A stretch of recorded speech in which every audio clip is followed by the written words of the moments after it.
which is, Vikram touched on it earlier. It's an online platform that you can register to be involved in. It's free to all our distributors and end users across the world. It's currently it's always been developed, very much like Iramax, always working on it and adding new subjects and new content. But most importantly, it does cover a lot of the features of Iramax Live and understanding of how to use the product in certain settings, in small segments, so you can understand it and go back to it. The other thing I'll mention, tomorrow afternoon there's some one-on-one time and some dealer interaction with our sales and marketing team. I'll also open up that there's an opportunity for anyone in the room who wants to discuss more about Iramax. If you're using Iramax and you want some more insights, we can have a look at your data, start explaining, or we'll show you what I see out of your data, explain how we can use it better. That can be done on a one-on-one or in a bigger group session. I'm quite happy. So that's open to the floor for tomorrow afternoon. We're going to hope we can run a couple of sessions on Iramax or agronomy or anything else you want to discuss from my area. Okay, so when and how much to water? That's really the main question, and that's really what we're here today to discuss. And how can you then show the end user or your customers how to water, when to water, how much to water? Look, we've got a range of crops. The guys have covered a whole heap of different aspects. So we can work in pots, we can work in all soil types. We can work in a range of environments, whether they're inside a greenhouse, out in the field. We can set sensors up in the orchard. We can look at a whole range of different aspects and uses. Okay, the importance of monitoring soil, moisture to improve plant growth. And that's what it's about. It's about giving the plant, and the whole Sentek system that we've developed, which started with Peter Buss, has been developed to look at the plant as the sensor. And I'm going to talk about that very shortly. So the key insights that we're going to look at in crop production is when to irrigate without causing plant stress. How much do I need to irrigate? So how much am I going to put on? How much does my plant really need, or that crop really need? And when we've got many fields or a number of fields, this also helps us to decide which field am I going to irrigate based on its phenology or its state of growth, and how much water should I put on. So why is it important to manage water? Look, the big things that we found is that we can show increases in yield, and that could be actual yield, but it can also be increases in, say, quality, bricks, or the bone made for growing wine grapes, which we're not doing over here, but things like that. So we can look at using understanding of the soil moisture so we can get the end result from the plant. And I'll talk to you more about that.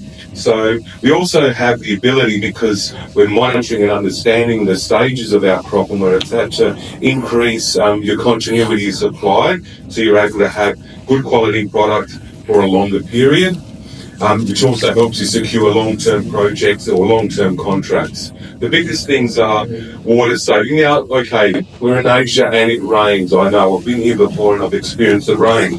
But the thing is, I understand there's a certain time of the year that we have to water. The idea is putting on the right amount. And I travel the world a lot and talk to a lot of farmers, and I'm going to make a gross generalisation globally. Water's not worth a lot. No matter what you see on the TV and all this stuff, it's not worth it.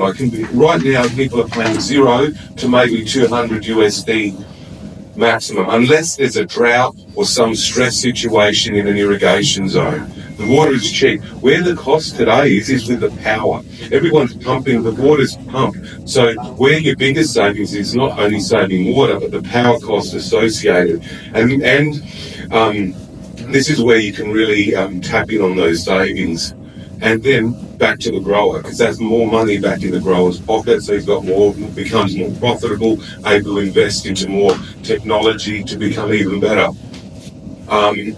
And we also can show how to not necessarily just save fertiliser, but make sure that fertiliser stays in the active root zone, so then it has a much better benefit. And I'm going to discuss all this over the next little bit. As you saw, Sentek's had a 34-year history.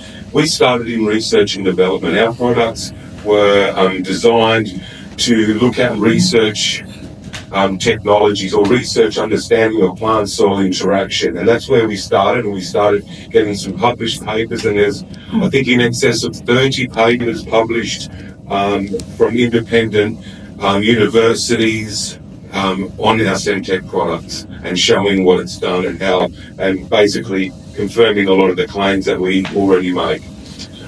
One of the big ones is we can show how we can identify plant stress days and relate them to yield. So how much can I stress that plant, so minimise water application and save power to get that same result. We also used it in the past to select drought-tolerant varieties and understand that they are truly drought-tolerant. The speed of infiltration on different soil types, so how fast does that water move through your soil? How deep does it go and how long does it take to get there? And I can't measure water drainage losses and recharge rates. So we can actually show how we can measure those things.